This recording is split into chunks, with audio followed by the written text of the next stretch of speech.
Get your popcorn ready for the College Baseball Insider Show with Matt Grissom and Quentin Mills, giving you all the insights and analysis you need for the weekend slate that college baseball has to offer. Oh no! Battles deep into the night has left the stadium entirely. Now, here are your hosts, ready to dive into the top matchups. Welcome, college baseball fans. If you caught our last show as we previewed all of the super regional matchups, we teased a special edition, and I'm excited to welcome Nick Torre of On3 Sports and Jamie Bradford of the Big Spur as we dive into a deeper look between the super regional matchup between Florida and South Carolina. So sit back, relax, and listen as we give you a true insider's look into these two programs. Welcome in, college baseball fans. I'm your host, Matt Grissom of NCAA Insiders, joined as always by Quentin Mills. And we've got a special guest here. We've got JB from the Gamecocks show. JB, how's it going? How you feeling ahead of this weekend? We're going to talk about the Florida series. Well, first of all, thanks for having me. Really do appreciate it. And, yeah, excited. This is maybe the best matchup in college baseball this weekend, and it's one of two that's going to guarantee the SEC a spot in Omaha. So we know that there will at least be two representatives up there. And obviously these guys have a ton of respect for each other and are very familiar with each other, not just playing the three-game series at Founders earlier in the regular season, but this has been the closest series since 2000 for the Gamecocks in the league. 40-38. Carolina leads it over the Gators since 2000, and they've both won national championships. They've seen each other in the postseason, and they both have beautiful ballparks and the whole 9 yards. So it's a power versus power weekend, and I think anybody that tunes in at 6 o'clock Friday night and 3 o'clock Saturday, and my prediction is at some point on Sunday they're going to see some special baseball. And to lengthen this response even more, get used to some of these names, because over the next 2 to 5 years, you're going to see a bunch of them in the big leagues from both Florida and South Carolina. So South Carolina swept Florida earlier this season. Do you think that is an emphasis on this at all, or because it's the postseason, have we turned over a new leaf and this is a new season? Yeah, no, so I talked to Coach King earlier this week for a while, and I kind of mentioned the same thing to him, and he thinks it has no bearing at all on the series. Florida's a different team than they were that weekend.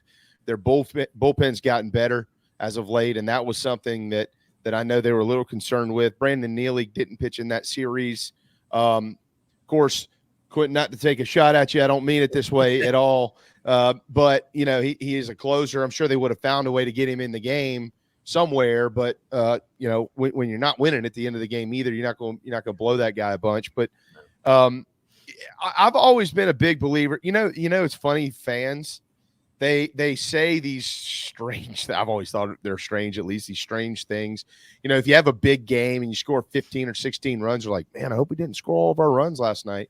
Well, yeah. You know, you're allowed to score as many runs as you want, as you can, right? Like there's no allotment, you know, or golly, I hope we didn't, you know, waste all of our wins. And that, well, no, you are allowed to win more. Like, so, but I've always been a big believer on it's better to win than not, period. But with that said, you know, I don't think that anything that happened in that series necessarily, maybe outside of a couple of scouting things here and there, are gonna bring a ton of significance. This is the super regional. Like, you have to go play, and you have to play well. And regardless of what happened that weekend, none of it really matters when they tow it and throw it tomorrow night. So I'm excited to see. I mean, some things for Carolina are different. Will Sanders is going to be used in a different role this weekend and things like that. And he had a great outing against the Gators at Founders. So I don't think there's a ton. I just think that it's a couple power programs who are going to draw some scouting reports from it. But at the end of the day, it's just going to be about going out and performing. So I think obviously you guys turned it around from your, what was it, 3-11 record down the stretch. How impressed were you by the team just kind of shaking that off and playing so well in the regional? That a lot of folks, and I'll admit, I didn't think y'all were deserving of being a regional host, but Yeah. I'm glad another SEC team is coming out of it. But just kind of take us through your thoughts on the team as a whole and that the tough stretch you had, to say the least. Dropped 11 of the last 14. Yeah, so I'm pretty close to that program, and know those coaches inside and out. They're dear friends, and so I get a little extra information from time to time, which is good and bad. I'll say, but it was this team. One of the great things that was happening during the month of May while they were struggling is that Coach Kingston never, ever, ever let them think for a minute that they weren't still one of the best programs in college baseball. Because when they did sweep Florida, I thought at that point in time, they're based on what their resume was, that I thought they were the best team in the country. I thought at that time, okay, I thought they're playing like the best team in college baseball, and I meant that for two different ways. One was themselves, the way that they were performing. The other was I thought that Florida was one of the top couple of teams in college baseball. I think Wake Forest is one of the best teams in college baseball. I think LSU was one of the best teams in college baseball, but I also, at the end of the day, when all the chips are on the table in like a College World Series type format, if you ask me head to head, Florida and LSU, I'm taking the Gators. If you ask me Wake Forest and LSU, I'm taking Wake Forest. I'm not a I love Paul Skeens. I saw LSU up close and personal for 2 straight days in Columbia. Don't love their bullpen, love their offense. But guys, we know what Omaha brings. Omaha's a tough place for teams like LSU and Florida and South Carolina, these power mashing type programs. You can't just hit 2, 3, and 4 balls out of the yard every game up there. It's not how it works. And so I thought at that point in time, Carolina was really one of those teams, if not the best team in the country. I wasn't sure how they would finish. And then they finished terribly. But there was a lot of stuff that was all connected, but at the same time disconnected. So they had different injuries that hit at different times.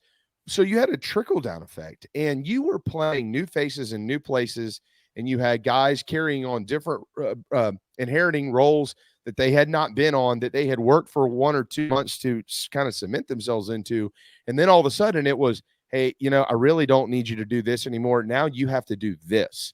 And so one of the things that group kind of did was they huddled up the staff and they said, how do we find a way to make ourselves, we've done a ton. We're 34-6, or I guess at that point in time when they started losing a little bit, I think they were 35-8, I think is what it was.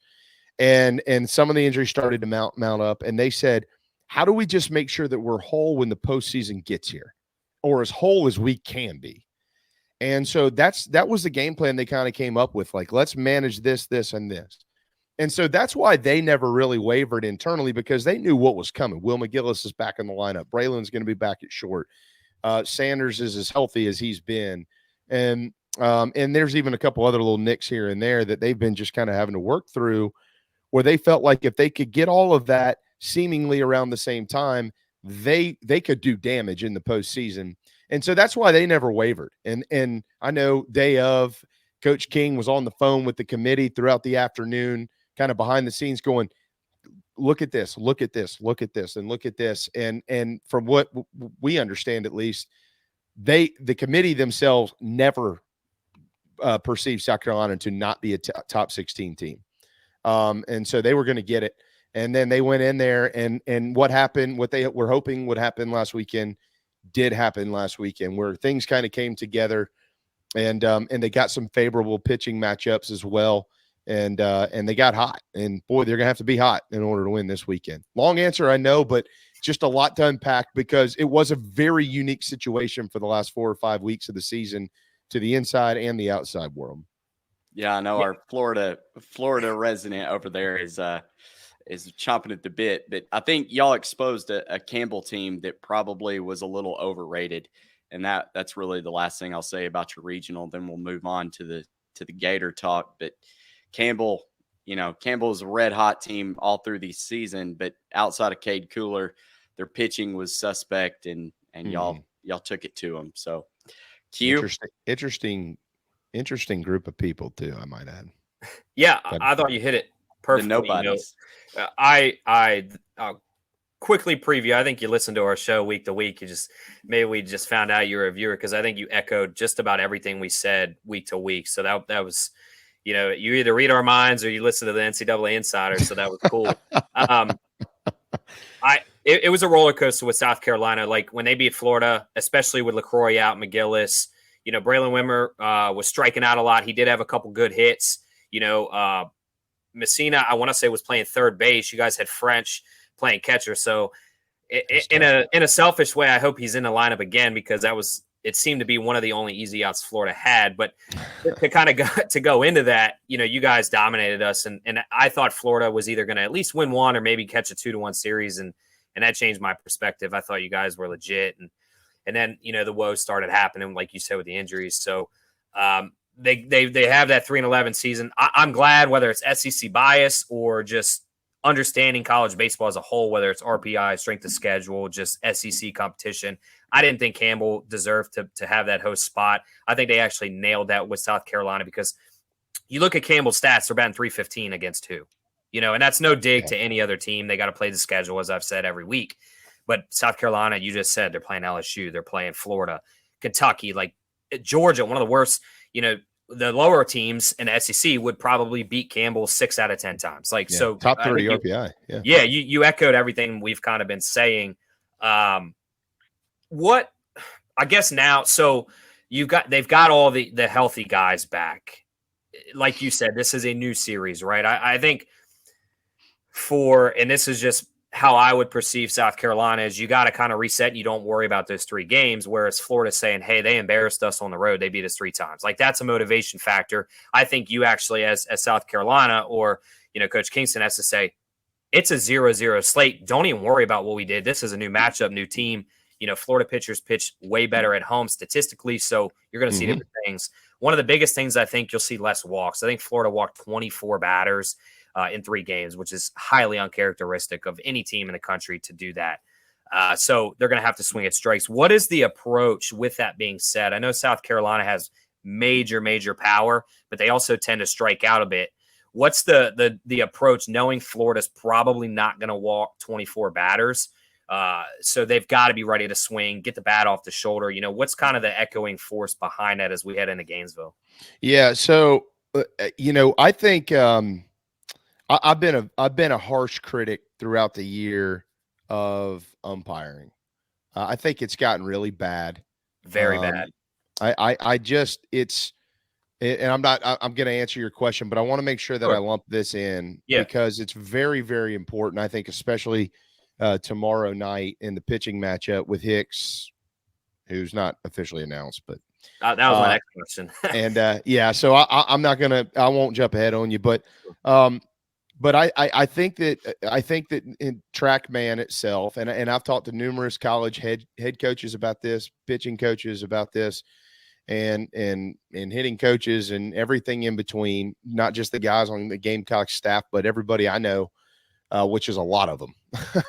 And they all echo the same sentiment every time we talk. TrackMan's ruining the game. And we got to figure out a way to use TrackMan to make guys consistent, but not squeeze us. I was a catcher, and so I see it from both sides, right? I mean, you want to, if you're a catcher or a pitcher, you want to be able to do a little bit more than nibble. You want to be able to get off and get a couple of inches if you can. But if you're a hitter and someone calls 1, 2, or 3 inches off the plate, you're pissed. So, I mean, I understand it from both sides. So I think this weekend, whoever's behind the plate, I don't know what that's going to look like. That's going to be really, really critical. You mentioned the 24 walks that the Gators had in Columbia. That's part of South Carolina's game. They've walked almost 400 times this year as a club, which is a ton. Yeah. And HBPs and walks and the punch and judies that you'll get from time to time, and then bang, the 3-run homer. That's kind of the old Ray Tanner way of doing things back when Carolina was winning the SEC a lot. Oh, I'm well aware. National championships, all that stuff. I think it's 2012, 2011. Same thing. Ray Tannerball killed us. Yeah, a walk, a bloop, and a dinger, and all of a sudden you got 3 runs on the board. But Florida's really good at doing that too. I mean, that's part of their game now. And so, I think it's very important, and it falls back on the staff. And so, like for the Gators, like their numbers are better at home. But if you get a guy behind home plate who's not an SEC guy, and they're more than likely not going to have an SEC guy in the crew because it's a super regional, then I'll be interested to see if that affects the game one way or another. To the baseball side of this, it's just having mature at bats, having discipline at bats. And Carolina generally is not going to – a lot of their strikeouts this year, guys, I know you've watched them play. It's very frustrating from a baseball purist, probably like we are. I hate call third strikes. They drive me nuts. But when you bring a big league approach into the locker room, which is what Monty's brought in, which is don't expand your zone, and then a guy misses the call, you're going to get a lot of call third strikes. And I don't like it. They still have to work on it and fix it moving forward, but that's their approach. So, you got to protect, and that's something that's important this weekend. Stay within yourself. Don't try to do too much. This team is good enough to leave the yard 2 and 3, 4 times a game if it gets to that, just based on going in there and staying disciplined, and make sure that, I mean, these guys at Florida's throwing they're all top 10, top 15 guys. They're all going to pitch in the big leagues. Every one of them. They know how to get guys out. And so it's very important. And this is just a simple hitting thing. You're going to get one mistake maybe in at bat. One. That's it. Outside of that, you're going to have to hit their stuff. Don't miss your mistake. And when you get it, you have to hit it. And Carolina was really good about doing that last weekend. Now, you touched on one of the guys earlier to Matt's question, with the injuries. I know Braylon Wimmer kind of tweaked his hammy. What's kind of his status? I would imagine any light practicing, probably very light BP for him, just to kind of precautionary.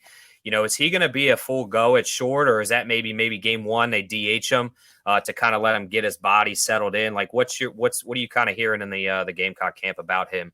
Because obviously you don't want to push him too hard and then something major happen, you lose him for what we presume is game 2 and 3. Yeah, I think McGillis is your DH.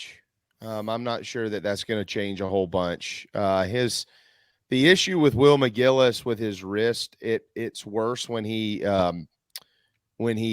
tries to throw. I'm not really sure why that is, but I'm not an expert on wrist injuries. Sure. And so he's going to be your DH. I'll just tell you, tomorrow night, if you saw Carolina's lineup last weekend, don't expect it to be any different than it was. I think it's going to be Coach Kingston is he is not scared to use the analytics and make adjustments here and there, but he's also one of those crazy baseball guys like we are. When it clicks, he's you don't change it. Yep. I get that. Yeah. One of my last questions that I literally had written up was pitching, kind of what to expect. Obviously, unofficially, Hicks is probably going to throw game 1. Sounds like Sanders is going to come out of the bullpen, maybe in a longer stretch if one of these guys gets hurt. Who do you kind of predict to be the other starters? I'm assuming Eli Jones might slide in there. Obviously, Mahoney's been pitching well. I'm presuming he's probably going to be a game 2 matchup, and then game 3, depending on the situation, you could see maybe an Eli Jones or like a Jones couple innings, and then maybe bring in Sanders if they have the lead. Like what's kind of the rotation looking like this weekend? Yeah, I mean, I am expecting it to be Hicks, Mahoney, TBA. I don't even know that King he might announce a game 1 starter tomorrow, and then TBA Saturday and Sunday, because they're in a real, and that's not really gamesmanship as to what he would do there. There are, of course, coaches out there who, like, I won't call this gamesmanship. It's just kind of what they do, like Arkansas forever, right? They always announce a Friday guy, and then that was the most frustrating thing. Very, yes, because he knew. Like, we knew somebody's going to pitch tomorrow. We'll figure it out.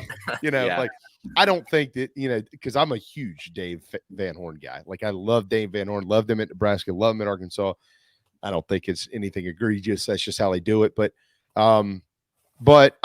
for Carolina, so one of the things we've kind of talked about a little bit this week is it is a really good sign. It's a really good sign if in the first two games, James Hicks, Jack Mahoney, Will Sanders, and Eli Jones all pitch. More than likely, the most unlikely thing in this regional has just happened. Carolina swept them, and they're moving to Omaha. So I don't think that's going to happen. But I'm just saying, if those four guys throw in the first two games, probably did happen. Because just and my understanding of how they use things. So they're in a really unique situation. Florida's going to walk into the weekend like you should in June, and knowing that, hey, look, we had 4 months to figure out what's best for us, and these are our three guys, and we've known who those three guys are for a long time. Carolina has had to continuously move the pieces around to kind of figure it out. But at the same time, all these guys have all carried different roles this year, with the exception of Jack Mahoney, who from day one has been a starter. He started off on Sunday, and then he moved into that Saturday role, and that's where he's really comfortable. But Sanders last weekend was able to come out and kind of leave it all out there. His slider was as good as it's been, and that was his problem earlier in the year. Off speed, he'd either have this or he didn't have that. Last weekend he had it, kind of seemingly both or all. So they feel like maybe they found something there where he can come in and kind of put his pedal to the metal and get going. Eli is going to more than likely be a matchup guy, I would think, in this series. James Hicks is a guy, I mentioned the umpiring earlier. He's got to get the low strike. If tomorrow night, if he's not getting that kneecap type strike call, I'll just, he's a sinker ball guy, and I think he's a good matchup for Florida because they do like to hit the ball out of the yard. Yeah. So I'm kind of hoping that Hicks tomorrow night is able to get that low strike and be able to induce a bunch of ground balls, kind of like he did in the SEC tournament. But if he's not, that's going to be interesting because you're going to have to be ready to make a move. Matthew Becker has been the game 3 guy. He had a nice outing against Florida back in April. Very nice. I'm a Matthew Becker fan. He's one of 2 lefties we have on the team. So if you better be, because they need more left-handers. But that's he's also weakness. Yeah. And he's a guy. So here's the thing with Becker, 4 or 5 pitches are going to be, they're going to get it done. Yeah. That fifth one, that's the problem. And that's what happened last weekend. You go look back and look at his numbers and you go, man, Becker had a tough day. No, he didn't. He had a great day. He threw 2 pitches that were, shot fastballs to the same guy. Yeah. On the same count, if I recall correctly. And the kid hit him out of the yard, and that's where he'll get caught up in it is, he's very good about scouting and remembering AB to AB what guys did, but that also can play against him sometimes. And he's even a guy that if they felt like, let's say Carolina's got a 2-run lead in the 8th inning and they feel like, man, we got Caglione and so coming up and his numbers, they just work here. They would probably go to him if they felt like they needed to and say, look, hey, we'll hold Eli or we'll hold Sanders and let's see if we can skip him a day. And if we have to start him on Sunday, that's what we'll do, or whatever it is. So they've got a lot of things to play with because all these guys have carried different roles this year and they all can get used to that, whatever role they need to be used in this weekend. But my guess is you're going to see Hicks tomorrow, Mahoney on Saturday. And if I had to throw a Sunday starter out there, I'm going to stay with Matthew Becker at this point in time. But that is certainly TBD. Well said. I like the extended answers. I think it gives us context, versus a yes or no. So I know I can talk a lot, so I probably took up your you show. fit right in. Like I would rather you give me the why and the how and truly let us understand the thought process behind it. I think it's great for not only just as a fan base, but as a, analyst or a capper. So like I said, I really appreciate those answers and I actually, respect them. So I see Matt over there. It looks like he's got me a and couple. this fly are about to fight. I got kids that leave doors open. It's annoying. I know you as a dad, you probably know that. Florida is lacking in all the pitching categories that we've got, and it's like flip-flop. So South Carolina leads in pitching, Florida leads in hitting. I've always anchored a handicap on a series on pitching. So I'm taking South Carolina. I know my boy Q over here is going to live and die by his Florida Gators. But if you had to predict the series, what do you think? Yeah, I just think it's hard to go to Florida and win, especially this time of the year. I don't even think Sully's ever lost a super regional, has he? I don't think he has since he's been there. He's struggled to get to super regionals, but once he's there, but that also scares me because the due theory, like when is it due? Well, yeah, I mean, and generally, if there's a team that can do it, it's a team that's built similar to the Gamecocks. They're identical if you really look at it. Yeah, I really wish Carolina could have been healthy all year. I really do, and I'm not just saying that as a fan. I mean, I'm a baseball guy, and I really really like to, especially the SEC. I mean, this league's ridiculous. Carolina has survived it. I'm not sure many other teams could have. And they've got a great makeup. I just find it really difficult for them to go down there and win the series. I hate doing it, but I'm taking the Gators to win it. But I sure hope I'm surprised, and I hope I'm wrong, and I hope that somebody in the locker room sees this and calls me and tells me I'm an idiot. and I'm fine with that. But it's just I mean that nothing against South Carolina. It's a respect thing. I've got a ton of respect for Florida Gators baseball. And I think that they'll do it, but I do think it'll take 3 games. Good deal. JB, let everybody know where they can find you. Yeah. So we are part of the BigSpur.com. Our program is Inside the Gamecocks. You can find them on at Gamecock Show on Twitter. You can head to my company's website as well, Chief Media and Marketing. You can follow me at Sports Media JB on Twitter and those things. But got a lot of neat stuff coming down the road. I've been in media for 10 years. I've hosted shows for 10 years. Used to work for ESPN, here in South Carolina, and we've switched some things to digital, and so we've got a bunch of great stuff. So in the future, we'll have to make sure we get y'all involved in what we do too. We'd love to have you sometime, and I know one thing. First of all, I appreciate y'all thinking of me and having me on, but should be a wonderful weekend. This series here, the Texas-Stanford series, and I think that Southern Miss Tennessee series is going to be absolutely spectacular. Those are 3 big ones I can't wait to watch this weekend. I hate Kentucky, so I hope LSU beats the daylights out of those guys. I think they will. Have a lot of respect for a lot of these other programs that are playing this weekend. It should be fun. Neat to see Bama back in there too. It is. We talked about that. It's cool to see Bama be another premier team. Just to end it, I think Tennessee is actually going to handle Hattiesburg and Southern Miss pretty well. I think they're a team a force to be reckoned with that found it just like South Carolina and Florida have as of late. Yeah. Well, I tried to make a parallel equivalent to Ole Miss last year and the run they went on with Tennessee. Now going through a Hattiesburg regional, if Tennessee sweeps them, that's going to be hard to bet against that team. Getting hot get hot at the right time. They've got the pitching staff that sets up really well for Omaha. So Tennessee is a scary team right now. Well, and Monty, our assistant coach at Carolina, I think it was maybe the second weekend. It was the second weekend because we played Penn, and I kept trying to tell everybody, I'm like, this team's going to be in the postseason. Like, they're good. And then they went to the friggin' regional final last week. Yeah. And almost got out of there.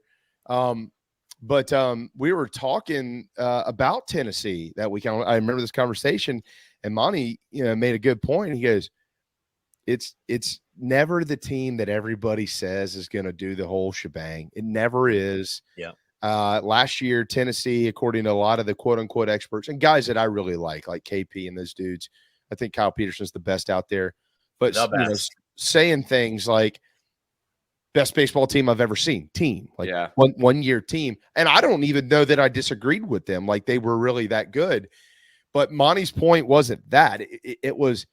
It's always the team that comes after that. Yeah. That it seems like somehow gets it done. And I'm not saying that they're going to win the World Series, but I remember Monty saying, I wouldn't be shocked to see this year's Tennessee team actually end up being the team that gets to Omaha and does some damage. And he might have been dead on. Yeah. I know they've done nothing but complain all week about not getting the regional, but your administration put the bid in before the whole thing happened. Okay. You got no one to blame but Danny White. You didn't get it. That's enough. That's enough. Yeah. Yeah. So, and Hattiesburg won't be too daunting. I mean, P. Taylor Park's a nice facility, but they've gone up against SEC schools that have much worse road or home field advantage. So I think Tennessee will be just fine. I do too. You do all the Gamecock football stuff as well, right? Yeah, absolutely. Okay. Yeah, sure. I'm actually planning a trip. Steve Taneyhill on my other podcast, he comes on all the time. We're trying to come down to Columbia this year for a game. We'll have to link up if I can make that trip happen. Sure. Yeah. So you're going to try to come for the Florida game? I'd like to. I mean, I think we're shooting for that game, but if not, we're going to try to at least make it down. I know he's been pretty eager to get us down there and have a good time. And so at his bar. Yeah, at his bar. And then, he said he'd be able to take care of us at the facility, at the field. So if I can get down there, we'll definitely have to link up. Absolutely. Yeah. Keep me in mind. Reach out if you need anything. Steve's great. And his bar back in college, somehow we all made it out, but he didn't own it back then. But he's great. So keep me in the loop on that. We'd love to catch up with you and show you around a little bit. Awesome. All right, guys. Well, JB, thanks for coming on. Thank you. I appreciate y'all having me, and have a wonderful weekend watching all this baseball. It should be a blast. Yes, absolutely. Sir. All right, cheers, man. Go Cox. We'll see ya. Welcome back, college baseball fans. We are joined this time by Nick Della Torre with On 3 to talk a little Florida Gators from the inside of the program. How's it going, Nick? Going well. Just doing our anti-rain dance as we do here in Gainesville when it comes to NCAA tournament time. Kind of like Coral Gables. You just always have to look out for the rain come this time of year. Q, are you just gushing over there now that we've had South Carolina's insider on? We get to talk about your precious Gators. This is like opening a present on Christmas Eve. Well, I'll let you start it off. I mean, I've got a few questions we can close out with, but I know you're chomping at the bit. No pun intended with the Gators, but have at it. Nick, I'll kind of start with it. So obviously you've covered baseball for several years now. One of the things that we've noticed, obviously, is when Sully gets to the super regionals, he's very successful. Mm-hmm. We had many years of getting to regionals and not coming through. So this year we're kind of at that point where now we're playing in a super regional. Obviously, we have a massive SEC matchup, a tough matchup at that, probably the toughest within the 8 super regional sites. Do you notice anything different from maybe those teams that couldn't get out of the regional play versus this team? Because last year we saw Ryan Slater, kind of have that epic collapse and throw the game. I wouldn't say throw it away, but, blow the game against Oklahoma. Oklahoma then obviously runs the table up to the College World Series and has a great showing. This year he gets kind of that redemption tour, he that heroic moment. And then they're able to kind of overcome a Texas Tech team that maybe not as athletic and as talented as that Oklahoma team, but nonetheless out of the losers bracket. In your years of covering Sully and the team, what's the difference between maybe those teams that didn't come out of the regional play and then the team that has actually made it to where we're coming in Friday? I'm sorry. Yeah, I think it probably pitching. I get asked a lot, is this the best? Who's this? I'm like, listen, if you guys are new to Florida baseball, Logan Shore was that dude. Not only for Florida Gator fans, but for me as a writer. Friday nights were going to be 2.5 hours. If Florida scored 2 to 3 runs, Florida was probably winning the game. But you go back and I look at that 2016 team, which I think is the best team I've ever covered. And they went 2-and-barbecue in Omaha. And that Sully kind of changed his philosophy there because that team didn't even have the opportunity to throw Dane Dunning or Sean Anderson or AJ Puck, all big leaguers in Omaha. And he thought, okay, well, I need to lengthen my lineup. And that's when we saw Nick Horvath come in from community college, a guy that could be a two-way player. I think Florida has some guy who's trying to play both ways this year. I think the ruling, the verdict is still out on if he'll be a good baseball player or not. But that's the biggest thing. I think Sully has tried to lengthen his lineup because you can build a pitching staff to win the SEC. But if you don't have enough guys to hit and score, you won't get to use that pitching staff when it comes tournament time. So I think that's the biggest thing. But when I look at those teams that didn't make it out of regionals, I thought the world of Tommy Mace and Jack Leftwich, but they weren't the guys that came before them. They weren't Brady Singer. They weren't Jackson Coher. I don't know that Brandon Sproat and Hurston Waldrop are, but I think they are closer to Logan Shore, Singer, and that. So Florida has that front three, that frontline starters are probably as good as any three in the country. I won't go as far as saying they're the best, but if you gave me three, I think Florida would stack up really well with any three in the country. And that's where it starts. When you try to win a 3-game series, Florida feels really good anytime they take the field with Sproat, Waldrop, and Caglione. So that's the biggest difference, I think, is that Florida, and it was so frustrating all year. Kevin O'Sullivan, time after time, would come into the press conference room and go, we're looking for 3 outs. We're looking for 6 outs just to get from our starter to Brandon Neely. Yeah. And they tried 9, 10, 11 different guys who would have a good outing and then give up 6 and have a good outing and walk a run in. So I think the 4 that they've settled on in the bullpen, 2 lefties, 2 righties, and the frontline starters with Neely, I think that's really the difference to me when I look at this Florida team, which is in the Super Regional in the last 4, or really the last 3, because 2020, the last 3 that didn't make it out. So with that being said, so we're playing Friday, Saturday. Hopefully we're headed on Sunday to Omaha, but might have to play a game 3 if necessary, which realistically, as good as South Carolina is, I kind of assume it's going to go 3 games. It's so hard to sweep in the SEC, especially in a monumental moment like this. What are some things that you're looking for, from Florida, whether it's execution, a mentality, or an approach that you think will be successful for them to kind of get through South Carolina here, based off of what we saw in April on the road when they were able, they obviously unfortunately got swept. Well, I'm still trying to figure out what charity Florida donated the money from the walkathon they held in Columbia to. Yeah. They got to figure out where that money went because they must have raised a lot. 24 guys walked, plunked 2 more. If I make it like a football terminology, Florida's not going to beat Georgia if they have 12 penalties in a game. Florida's not going to beat South Carolina if they're getting 12 free passes. So the biggest thing to me is not walking guys. South Carolina plays really well at Founders Park. They have a great fan base. They pack that place. They're loud in the right spots. And I don't think Florida handled it well. Also, Brandon Neely was suspended for yelling, "Let's go." Didn't know that was one of the words that would get you tossed, but sure enough, it was. So I don't know that Florida handled that well. They had Neely as their guy, and then they had to kind of shuffle some things, and they just didn't handle that weekend in Columbia very well. And I think that was kind of a turning point. We've seen the bullpen have some more defined and established roles. I think I like that both lefties, that they're trusted not just as lefty specialists. Obviously, you saw Cade Fisher start on Sunday.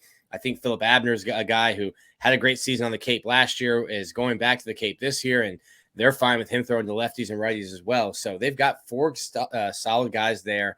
You have to throw strikes, make South Carolina beat you. I think it wasn't just Florida not throwing strikes. I think South Carolina's kind of their philosophy is that we're going to grind out. They've got 3 or 4 guys that can really hurt you, and the other guys, we're going to grind out at bats, try to get pitch counts up, and work walks, and then let those guys like Petrie and Cassis, who's finally starting to turn it around right now, make those guys pay with some extra base hits. And then Florida's philosophy, I was asked earlier if Florida likes to bunt or run and do some stuff. I was like, yeah, they like to hit and jog.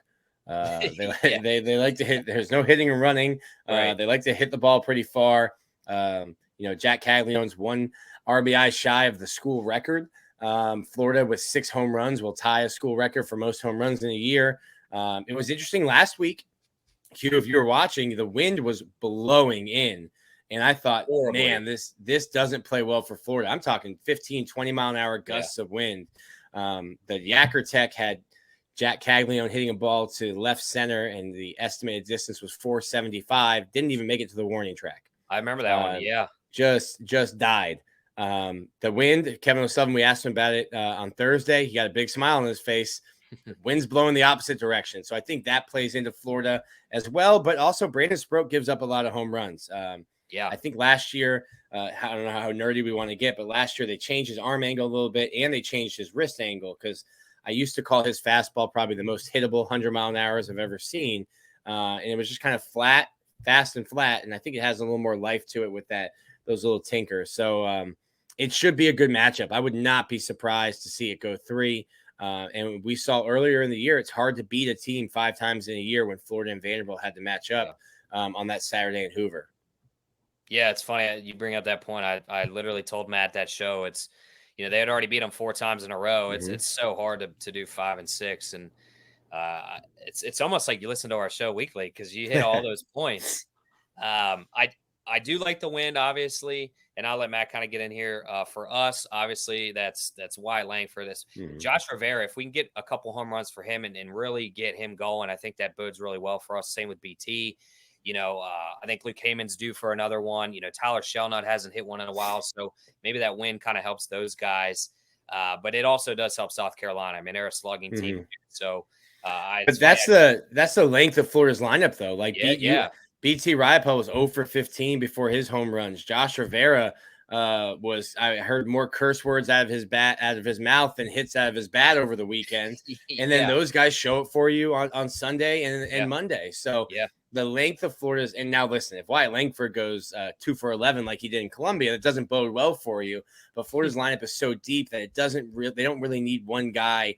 They're not dependent on one guy who has to play well for them because they have a bunch of guys who can contribute. Yeah. Matt gave me crap in our guide. I tried to put the whole 9 Florida lineup. He goes, Q, you can't make Florida's lineup an impact hitter. And I'm like, well, they can. I mean, that's what's crazy about it. And there's other teams like that, but I'll let Matt, I know he's got some questions. I could sit there and talk 3-4 hours and not skip a beat, but I know I gotta share the wealth here. No. So really my biggest question, I asked JB this with the South Carolina fan base, but does the fact that in April y'all got swept, does that play into this at all? I mean, is Kevin O'Sullivan using this as bulletin board material, or is this a whole new season because we're in the postseason? I think privately, maybe, a little revenge. Publicly, he'd never go there.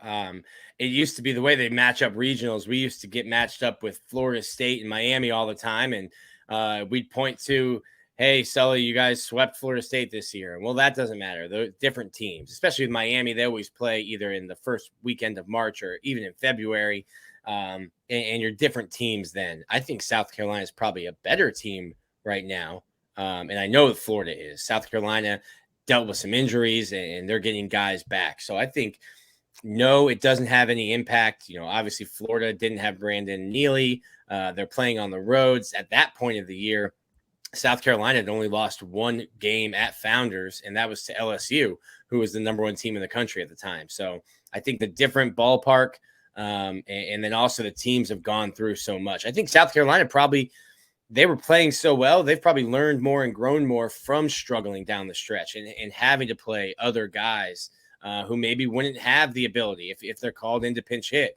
Hey, I've gotten an extra 30 at bats because we've had injuries. So I think both teams are better now than when they played back in April in Columbia.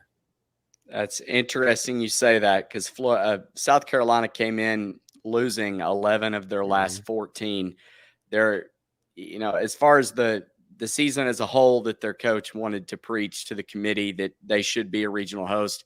I wasn't on board with this team personally as being a good choice to host, but Campbell, they kind of got exposed a little bit of their weak schedule. So overall, I guess where Florida is, I would say they're probably better off right now. South Carolina, I can't tell if they just had a great weekend or if that was just kind of fluky because of their competition. So that being said, is there anything you would say to kind of contradict my statement of like how good is the South Carolina team? That the pitching rotation is basically changed. You've got Jack Mahoney that is still there, but no Noah Hall, and Will Sanders is coming out of the pen now.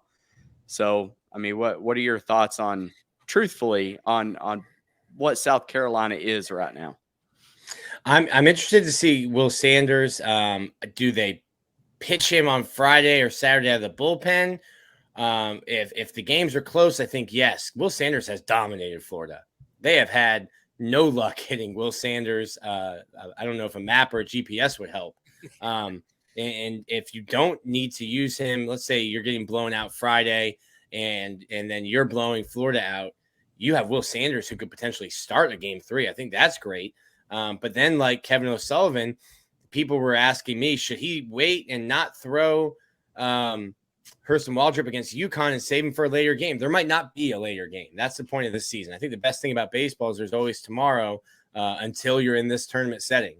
So I'll be interested to see what Coach Kingston does in that aspect, because if I look at what Will Sanders has done to Florida's lineup, which is, I think, one of the best in the country, I like my odds throwing him against Florida. So I think South Carolina is good. I'm going to go back to Florida throwing strikes, and it's not, like I said before, it's not Florida being bad or being wild. These are long, deep at-bats that frustrate pitchers. So if that happens and Florida has to get into their bullpen, how much do you have to use? If let's say Brandon Sproat has a bad start and only goes 3 innings, or if Brandon Sproat is pitching well 3 innings and we get lightning tomorrow and there's an hour and a half delay and you waste Sproat.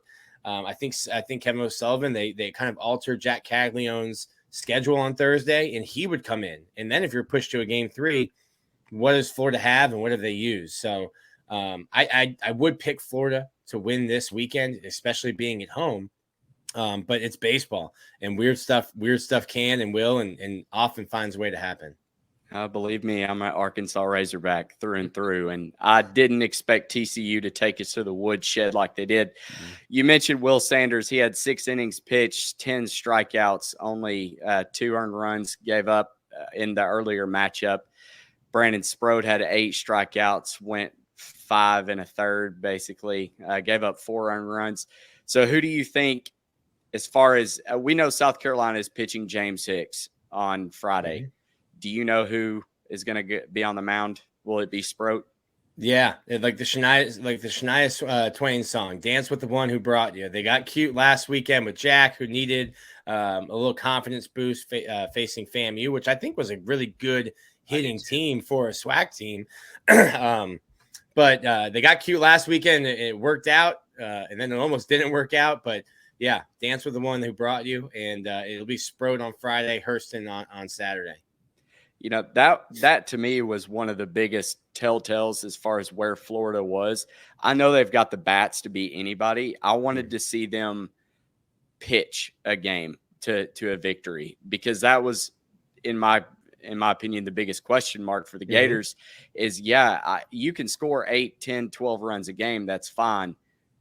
What about if the bats aren't hot? Like, you don't want to have to score 12 runs a game to win. Yeah. So to see them win, what was it, 3-0 in that game? That was impressive to me. And the Texas Tech game, that was like, y'all hung in there, and I think the pitching was fine. Texas Tech kind of got a break there near the end and just pulled away. But just to see you fight back, I think it showed a lot of resiliency, and it makes me more confident, I think, now, seeing that, having a futures ticket on Florida, that this team really can win it all. Yeah, I mean, they're good in a 3-game series. I think I've always thought they were good. You always say 20 is probably the magic number to win the SEC. That's 2 out of 3 every weekend. And with those 3, like I said before, you feel good about Florida's chances. And then you go into a super regional. They lost to Texas Tech, and I thought they just don't have the arms. You're going to have to throw Tyler Nesbitt. You're going to have to rely on Blake Purnell. Shout out to my St. Thomas Aquinas Raiders. but I don't know. Like, these are guys who I think are really talented. And as Florida fans were telling me that this team stunk all year because the bullpen was giving up a bunch of runs, I said, it's not talent. Like, these guys have talent. It might just be between the ears. Florida had so many guys. You might go into a week thinking, I have 2 innings this week, and if I don't go 6 up, 6 down, I'm done. And I think guys were just pitching tight. It will be interesting to me this week to watch. Hurston Waldrop's the only player on the roster who has played in a super regional, which is a crazy thing to say about the University of Florida, given the history they've had with Kevin O'Sullivan. And Hurston Waldrop didn't play in the regional for the Gators. It was with Southern Miss. So many guys, Brandon Sproat, Josh Rivera, they could have signed. Josh Rivera, once it got to, like, I think the 5th round last year, was just telling teams, I'm going to go back to school. BT Riopel, I still think he's crazy. He played the highest level of competition last year that he's ever played at and played his best season ever. He wanted to come back. Do these guys who are so close to accomplishing 2 of their 3 goals, winning the SEC, getting to Omaha, and then winning a national championship, do they play tight? Down the stretch, Florida hasn't hit like they have all season long. It started a little bit in Kentucky, was a big thing in Hoover until the game they actually lost. And then it showed itself again in the regional until, Sunday and Monday. So it'll be interesting to me to see, does the team rise to the occasion? Do they act like it's just another game, or do the weight of being so close to accomplishing the goals that they came back for, does that kind of crush them and does make them play tight? So for those who haven't watched a whole lot of college baseball, you're telling them about the Florida Gators. Who's the one pitcher and the one batter on your team that you would say is must-see TV this weekend? And it may be the same player. It's not. I'm going to go Hurston Waldrop. His split changeup is one of the most dirty, filthy, disgusting pitches I've ever seen. I got him to send me a picture of how he holds the ball, and I don't know how you throw that with any sort of accuracy. He basically splits the ball in half with his 2 fingers, and the other 3 are kind of like off to the side. I don't know how you throw it for strikes, but he does. It has unbelievable arm side run, and then Jack Caglione gets all of the hype, and he deserves it. Like, I don't think he'll win the Golden Spikes. There's a lot of love for LSU. You can see that with who was put into their region and who they were matched up with for super regional. I think they had a nice paved road to Omaha, while South Carolina and Florida have to battle it out with each other. But I think Wyatt Langford's my guy. I think the things that he does, he's kind of understated. He's not a new school player. If you dropped Wyatt Langford into a left field or center field on a team in the 1970s, he'd fit right in.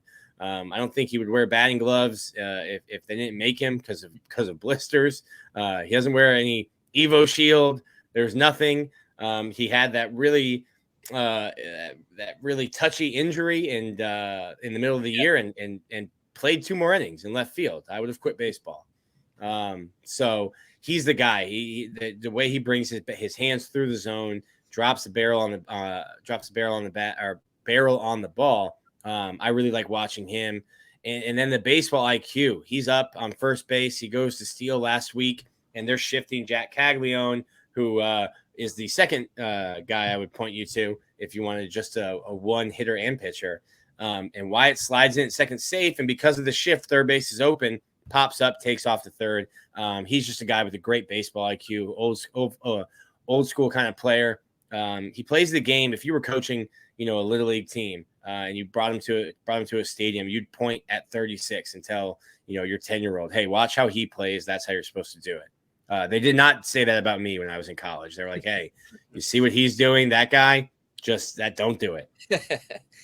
That's why he made the cover. We did our super regional guide. I had to put him on the cover. I think last weekend he was probably the most impressive player in the country. And he's walked 50 times this year. They're pitching around him because of the year that he had, and he's still remaining patient. And I'm lucky enough to sit next to the Yacker Tech, so I can see kind of the K zone. He has a disproportionate amount of balls 2 to 3 balls off of the outside offside, but probably getting close to the chalk that are called strikes. And I would have had some words. I probably would have gotten tossed out of the game. But he's just a really patient hitter, a really professional approach in the box. Yeah, I mean, you're preaching to the choir. I would say he has become probably one of my favorite Gators to ever suit up for them. Brady Singer's up there.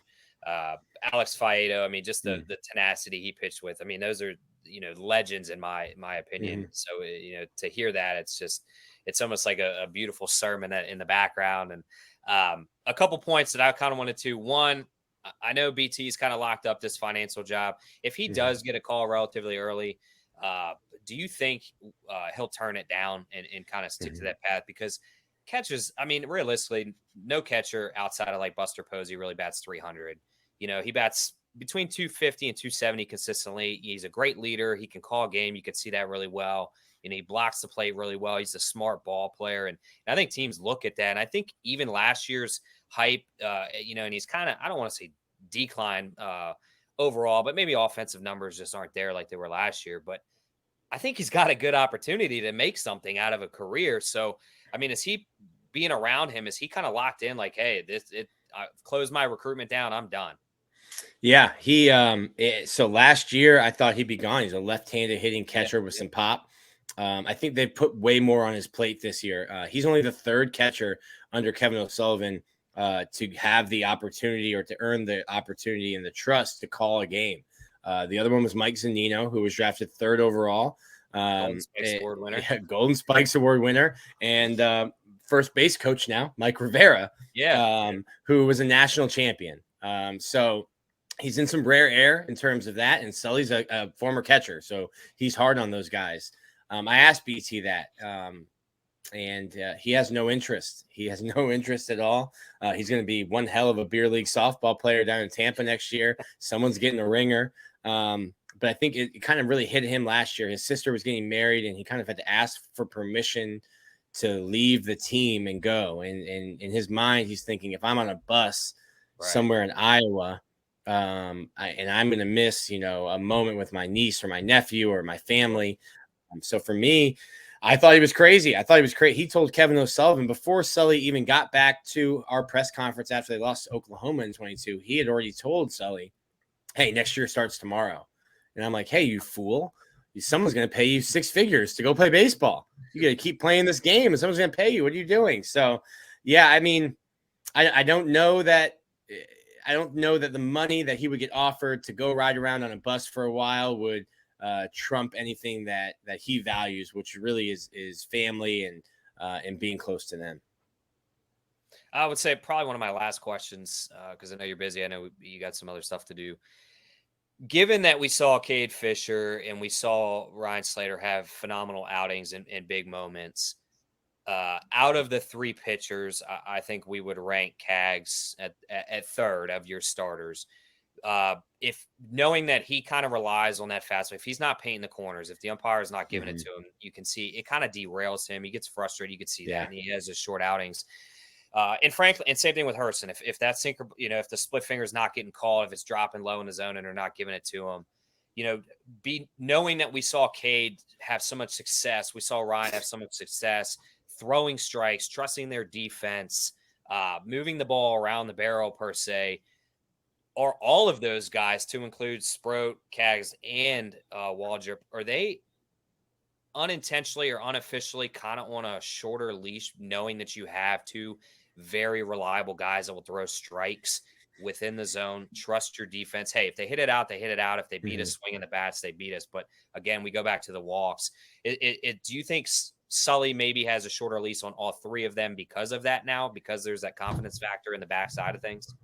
Yeah, I would say probably just with Kaggs. And he's gotten better. I think he walked 6 at South Carolina. And he hasn't walked more than 4 in an outing since then.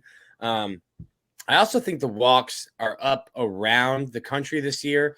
I know the SEC umpires were told, because they're being graded on that Yacker Tech, that PitchCom stuff, not PitchCom, but the Yacker Tech. And they were told to give a ball off the plate, so that if it's grazing, that's a strike. And I think when you are told you're being graded, you'd rather be a little smaller and hey, I know this is a strike. So I think because I've brought it up to Sully several times. Hey, you're walking more per 9 than you've ever walked. And he's, explaining it, sometimes cursing his pitchers and saying, I can't throw the strikes for him. But there's some to that. I think the only one would be Cags coming off of Tommy John surgery. I think the big thing for him and probably the last thing that comes back is your command and your accuracy.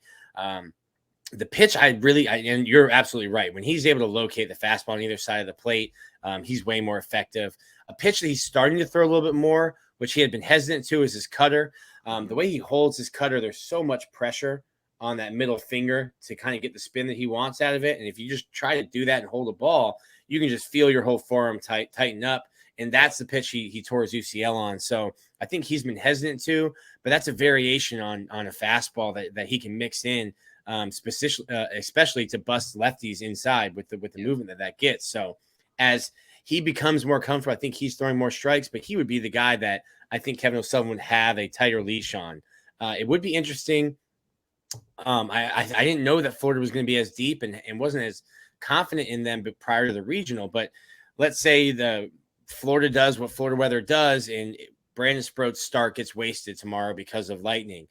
I think Sully would follow up with Jack Caglione. And if you get forced to that Sunday game, the if necessary game, now you feel really good because of what Cade Fisher did last week and what Ryan Slater did last week. So that also you feel good because you've got Colby Halter looking like Nolan Arenado for a minute there on Monday, and Richie Schieckhofer. I don't know how much he brings offensively, but he is an upgrade over what you've had in the outfield when you've tried to mix in, Dale Thomas, who's not an outfielder, Tyler Shelnut, who's not an outfielder. So when you're throwing Ryan Slater and Cade Fisher, who aren't strikeout guys, who are pitching to contact, you want to have as many gold gloves as you can out there in the field. We got to get Robertson going and Halter going offensively. It did not bode well when your coach says we're just hoping he can lay down a bunt or have a 6-pitch at bat. It doesn't bode well for your playing time in the near future. Yeah, he's young. Nick, I don't know if you're superstitious at all. I don't want to scare you away from the question, but moving forward, we'll call it whoever comes out of this super regional. You're not going to be bracketed with Wake Forest, which is probably the biggest thing going into Omaha that a team could ask for. You would take on the winner between Virginia and Duke. Is there a team that you'd rather play, or do you have anything? Is that too far down the road to even worry about right now? Yeah. Or do you feel like the SEC team is going to take care of them? I got I'm a big SEC homer. Got my hat on. I think it's really favorable for Florida if you can get there. And obviously you want to stay in the winners bracket, but after watching these guys in the regional, I think Florida has the arms to make that kind of run, even if they had to come out of the losers bracket like they did last weekend. Not having Wake, I got to watch a lot of that Wake Forest regional. They are good. And I think you don't even really need to watch them play. Just knowing that they play in a very hitter-friendly park, a little jewel box, and then looking at their pitchers' numbers, and you're thinking, okay, well, if they're pitching in this park and those are the numbers they're putting up, then this team's for real. But obviously, you're going to have to go through LSU, and I think LSU, as good as they were all year, I think I put Florida's pitching staff up and say they're better than LSU's. You may not have Paul Skeens, but LSU doesn't have the depth that Florida does. So I think Florida fans haven't really turned their attention to the bracket yet. They were just worried about beating Texas Tech twice and having to, take the road less traveled to get out of a regional. I definitely think that bracket sets up a lot nicer. I mean, you've got TCU, Indiana State winner, Oregon, Oral Roberts winner, and then, of course, the Florida, South Carolina, and then Virginia, Duke. Meanwhile, you've got a red-hot Texas team. You've got Stanford, LSU, like you said, Wake, Tennessee coming out of that other side. That's going to be a gauntlet, a lot of good pitching over there. So I'm rooting for the Gators. I hope they get it home. I unfortunately had to bet with South Carolina getting plus money on the series, but I heard you say earlier you feel like Florida takes care of it. Is it a sweep or do they win in 3? I'll go with they win in 3. It's going to be interesting because South Carolina can thump too. We might might not be a good day for the pitchers or a good weekend for the pitchers. You might get some Florida South Carolina football looking scores out of these two baseball teams if the wind is blowing out to center field the way it was blowing in from center field last weekend. I just think I have a hard time picking against Florida in a 3-game series with this team. And if I was betting real money on it, I would have won plenty because they won 8 out of 10 weekend series in the SEC and won all of their home series, whether it was SEC or non-conference play. So tickets sold out in 20 minutes. I don't know how many South Carolina fans bought those tickets, but I passed the Hilton on my way to the stadium today, and the parking lot was packed. And I don't think there's a lot of Gator fans coming in from out of town. So maybe there's some South Carolina fans, but this is what Scott Strickland envisioned and what the University in Florida envisioned. And when they built a $65 million stadium, they didn't build it to have 2,000 people there on Tuesday nights. They built it to take the fire marshal to a steak dinner and to pack in a couple extra thousand, see if they can get close to 9,000, 9,500 at Condren Ballpark this weekend. Well, Q, do you have any other questions? Yeah, just get those fans loud. I mean, we got to make an environment just like Founders. It's got to be rowdy. And are you going out to Omaha if they make it? I'm assuming you will. Yeah, you already said that. Against my fiance's hopes and dreams, I'll be out in Omaha. I joked with Scott Strickland. I told him, I said, hey, I know through Freedom of Information Act, I know what you, Billy, and Sully make, and I'm going to send you guys wedding invitations. You don't have to come, but just know that I know what your salaries are, and the gift should be appropriate based on that. And Scott laughed, and I said, actually, if I could get a ride home, if you guys win it or go all the way to the championship, I might need a ride home, or else I won't have a wedding to go to. I like. Can you pay for the re-wedding because the wife? Yeah. So I was out there in 2017. That was my first time actually ever in Omaha. So I never got to Rosenblatt. But I don't know what are they? Charles Schwab now. It was TD Ameritrade when I was there. Was out there 17 days by myself, and then 18 was a little quicker. It's a great. If you're a college baseball fan, that's a pilgrimage you need to make. There's just so much great baseball. There's 299 Division I college baseball teams, and you get to watch the last 8 playing. So it's just a really high level of baseball and a lot of fun. You hear that, Matt? Just come out with me this year. Yeah, we talked about this backstage. I've never been, and Arkansas has been there several times with the last few years, but I can't make my first time. Matt's haunted by the ghost of that foul ball. I know. Yeah, that's why I almost booked a flight to go. And then we ended up watching game 1. I felt really good about it. So I said, no, I'm not going to go because if I do go, we're going to lose. Yeah, very. And then, the rest is history. So, well, it might be a time to go out first time. No pressure. You're not worried about it. You're just there to watch and enjoy some ball. You don't have to sweat out your team. I'm convinced you had you on speakerphone when he was telling me that because that's verbatim what he said. But Nick, I appreciate you joining us tonight. I love it, guys. I look forward to this series. This is one that I'm very excited about to watch just as a college baseball fan in general. So good luck this weekend. Yell loud and chomp on. Let's go Gators.